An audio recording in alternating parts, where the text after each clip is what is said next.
मोदी और शाह एक कमरे में जाते हैं और नए अध्यक्ष का ऐलान उस कमरे से कर देते हैं। मैं आपको चुनौती देके बोलता हूं कि आप भारतीय जनता पार्टी के कोई कैबिनेट मंत्री से भी पूछेंगे तो आप पूछिएगा उनसे ये सवाल कि नड्डा जी का एक्सटेंशन हुआ, क्या आपको पता था? इवन नड्डा जी को भी नहीं पता था। मेरे को याद नहीं है ऐसा कोई आज़ाद हिंदुस्तान में कोई उदाहरण है जहाँ पे जिस पार्टी का राज्य में सरकार है उस पार्टी का एमएलए बाई इलेक्शन में अपना डिपॉजिट खो देता है। वो हिमाचल में हुआ है, तो हिमाचल का नतीजा तो बाई इलेक्शन में ही साफ हो गया था। एक व्यक्ति है, उसका नाम है राहुल गांधी, जो आज जिन्होंने 1500 किलोमीटर की यात्रा भी पूर्ण कर ली। और आप यात्रा में काफिला देखो, एट ए टाइम लाख लोग से ज्यादा रहते हैं यात्रा में, और ये भारतीय जनता पार्टी की तरह भाड़े पर लाए गए लोग नहीं है। तरह के कुतर्कीय बयान देती है, कभी बोलती है गाड़ियां इसलिए नहीं बिक रही क्योंकि लोग ओला में चलते हैं, कभी बोलती हैं, और मैं उनकी कोई अपमान नहीं करना चाहता, कभी बोलती है प्याज के दाम बढ़ रहे हैं तो मैं क्या करूं, मैं प्याज नहीं खाती। अब बोला उन्होंने कि रुपया नहीं गिर रहा है, डॉलर बढ़ रहा है। आज 6 करोड़ कांग्रेस परिवार के सदस्यों के लिए गर्व का दिन है, क्योंकि दुनिया में ऐसी कोई पॉलिटिकल पार्टी नहीं है जो अपने मुखिया का चुनाव सीधे चुनाव के तहत, या देश में फैले हुए 9000 से ज़्यादा पीसीसी डेलीगेट अपने प्रेसिडेंट का चुनाव करते हैं। इसलिए जब हम लोकतंत्र और संविधान की बात करते हैं तो हम लोकतंत्र और संविधान कैसे लागू किया जाता है उसकी एक मिसाल भी प्रस्तुत करते हैं। हमारे लिए, कांग्रेस के 6 करोड़ मेंबर्स के लिए ये गर्व का क्षण है कि आंतरिक लोकतंत्र किस तरह से एक पॉलिटिकल पार्टी में है, उसकी मिसाल हम सब ने प्रस्तुत की। बीजेपी वाले तो कह रहे भाई कि माँ बेटे ने चुन लिया। देखिए, 9000 से ज़्यादा लोगों का वो अपमान कर रहे हैं। मैं बीजेपी को चुनौती देता हूँ कि 2 प्रश्नों का उत्तर दें। उनको भी 40-50 साल हो गए पार्टी बने, कब उनके यहाँ अध्यक्ष का चुनाव हुआ, कौन से साल में? क्या राजनाथ सिंह, आडवाणी, वाजपेयी, गडकरी, जयना कृष्णमूर्ति, कुशाभाऊ ठाकरे, अमित शाह, जेपी नड्डा, कौन सा अध्यक्ष चुन के वहाँ पर पहुँचा? मैं उनको चुनौती देके पूछता हूँ कि उनका इलेक्टोरल कॉलेज है क्या? उनके यहाँ 2 ही सिस्टम है। पहले नागपुर से आ जाता था अध्यक्ष, अब नागपुर मोदी जी के सामने घुटने टेक चुका है। तो अब मोदी और शाह एक कमरे में जाते हैं और नए अध्यक्ष का ऐलान उस कमरे से कर देते हैं। मैं आपको चुनौती देके बोलता हूं कि आप भारतीय जनता पार्टी के कोई कैबिनेट मंत्री से भी पूछेंगे तो आप पूछिएगा उनसे ये सवाल कि नड्डा जी का एक्सटेंशन हुआ, क्या आपको पता था? इवन नड्डा जी को भी नहीं पता था। इसलिए वो ऐसी बातें ना करें, उनके इन बातों का कोई महत्व नहीं है। हमारे यहाँ 9000 से ज़्यादा लोगों ने डायरेक्ट मतदान करके ये अपने अध्यक्ष पद के व्यक्ति को चुना है।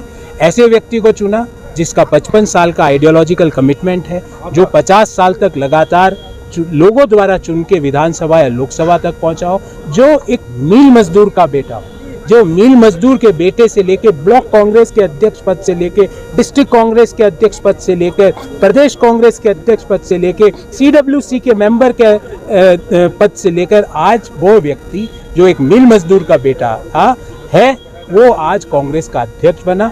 हम सब लोगों को इस बात का बहुत गर्व है। बीजेपी ने कहा, बीजेपी ने एक सेकंड साल लगे इस वक्त अध्यक्ष को लाने में। बीजेपी से हम पूछना चाहते हैं कि पहले भी सोनिया गांधी जी चुन के आई थी, उनको ज्ञान नहीं है। मैं उनके बारे में टिप्पणी नहीं करना चाहता, उनको ज्ञान नहीं है, उनको पता ही नहीं देश दुनिया में क्या हो रहा है, वो तो बोल देते हैं। पहले भी सोनिया गांधी जी चुन के आई थी, उससे पहले सीताराम केसरी जी चुन के आए थे, उससे पहले भी कई बार चुन के आए।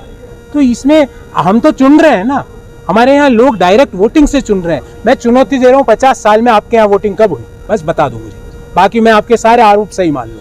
कब, किस साल, कौन सा अध्यक्ष उनके यहाँ चुनाव के द्वारा बना? या तो नागपुर से बना, या अब मोदी शाह एक कमरे में जाके अपना कोई आदमी को अध्यक्ष बना देते हैं और ऐसे व्यक्ति को अध्यक्ष बनाते हैं। मुझे अच्छा नहीं लगता। जेपी नड्डा जी एक बुजुर्ग व्यक्ति, मैंने एक वीडियो देखा कि जब वो अध्यक्ष बने और वो मोदी जी के साथ जा रहे थे तो अमित शाह ने उनका हाथ पकड़ के इस बेरहमी से पीछे किया जैसे तो कोई बहुत ही गलत आदमी उस पर्टिकुलर जगह आ गया। वो अध्यक्ष पद की उन्होंने हैसियत बता दी। हमारे यहाँ ये परंपरा नहीं है। हमारे यहाँ ये परंपरा है कि जब खड़गे साहब चुनाव जीते तो सोनिया गांधी जी उनके घर जाकर उनको बधाई देकर। हमारे यहाँ ये परंपरा है कि राहुल गांधी जी से जब पूछा गया कि आप क्या करेंगे तो उन्होंने कहा Congress president is supreme, he will decide what I have to do. So हमारे यहाँ यह परंपरा है। कभी अमित शाह ने बोला कि नड्डा जी बोलेंगे जो मैं करूँगा, कभी मोदी ने बोला कि नड्डा जी बोलेंगे जो मैं करूँगा। तो इसलिए ऐसी बातें ना करें। आपने लोकतंत्र को कुचला है, आपने संविधान को कुचला है, आपने देश को 3 चीजें दी है पिछले 8 सालों में: भयंकर बेरोजगारी, भयंकर आर्थिक असमानता और भयंकर नफरत, घृणा और द्वेष का वातावरण।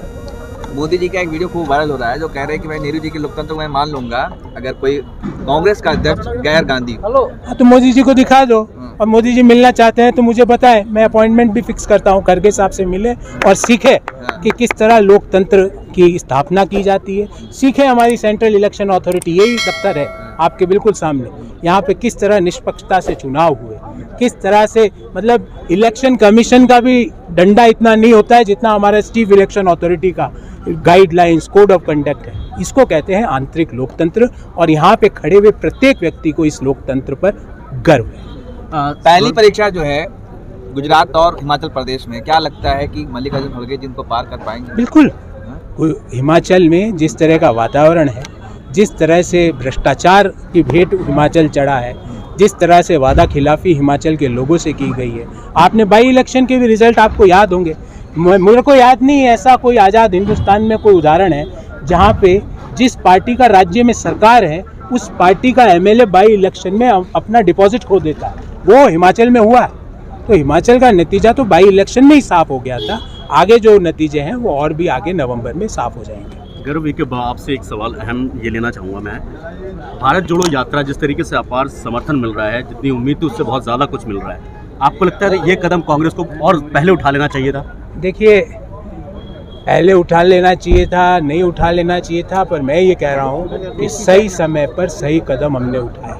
कन्याकुमारी से कश्मीर तक जिस तरह से राहुल गांधी जी भारत को जोड़ने का काम कर रहे हैं, और मैं, आप सब लोग सब जानकार लोग हैं, आप सब लोगों को सब जानकारियाँ हैं, मैं आपसे पूछता हूँ, ऐसा कोई ऐसा पॉलिटिकल पार्टी का नेता है जो 3570 किलोमीटर सर्दी, गर्मी, बरसात, आंधी तूफान रोड पे रोज़ 30 किलोमीटर चलने की हिम्मत रखता हो? सिर्फ एक व्यक्ति है, उसका नाम है राहुल गांधी, जो आज जिन्होंने 1500 किलोमीटर की यात्रा भी पूर्ण कर ली। और आप यात्रा में काफिला देखो, एट ए टाइम लाख लोग से ज़्यादा रहते हैं यात्रा में, और ये भारतीय जनता पार्टी की तरह भाड़े पर लाए गए लोग नहीं हैं, ये स्वयं अपने विवेक से, क्योंकि देश में जिस तरह से वातावरण है, कटुता का, घृणा का, द्वेष का, बेरोजगारी का, महंगाई का, आर्थिक असमानता का, गिरते हुए रुपये का, उस वातावरण से युवा, महिलाएं, व्यापारी, मध्यम आय वर्गीय परिवार, किसान, मजदूर सब परेशान हो चुके हैं। वो आज जिस तरह से भारत जोड़ो यात्रा का भाग बन रहे हैं, मैं आपको पूर्ण जिम्मेवारी से कहता हूं कि 2024 में भारतीय जनता पार्टी का घर बैठना निश्चित है। एक सेकंड, आप अर्थशास्त्र पढ़ाते भी हैं।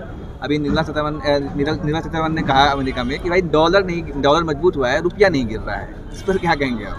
देखिए, हिंदी में एक कहावत है कि जब आपको कोई चीज़ समझ में नहीं आती है तो आप इस तरह की बातें करते हैं। निर्मला सीतारमण जी को हर चीज़ का ज्ञान है सिवाय अर्थशास्त्र के। अर्थशास्त्र का, इकोनॉमिक्स का ई नहीं पता उनको, बाकी उनको सब ज्ञान है, अर्थशास्त्र का ज्ञान नहीं। इसका नतीजा ये हुआ कि वो इस तरह के कुतर्कीय बयान देती है।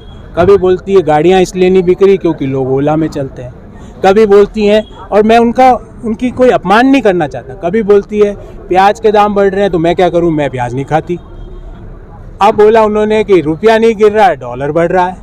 मैं उनको एक जानकारी देना चाहता हूं कि दुनिया की जो एमर्जिंग मार्केट इकोनॉमीज़ का जो क्लस्टर है, जिनमें सारी एमर्जिंग इकोनॉमीज़ का जो बास्केट है, वो 6% ही गिरा, सारी इमर्जिंग इकोनॉमी, और हमारा रुपया उसी दौरान 8% गिरा।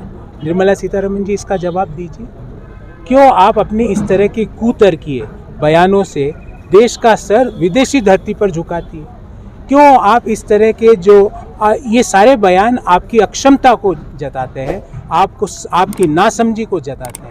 मैं आग्रह करूंगा कि विदेशी धरती पर जाके इस तरह की कुतर्कीय बयान ना दें, इससे देश का सर नीचे झुके।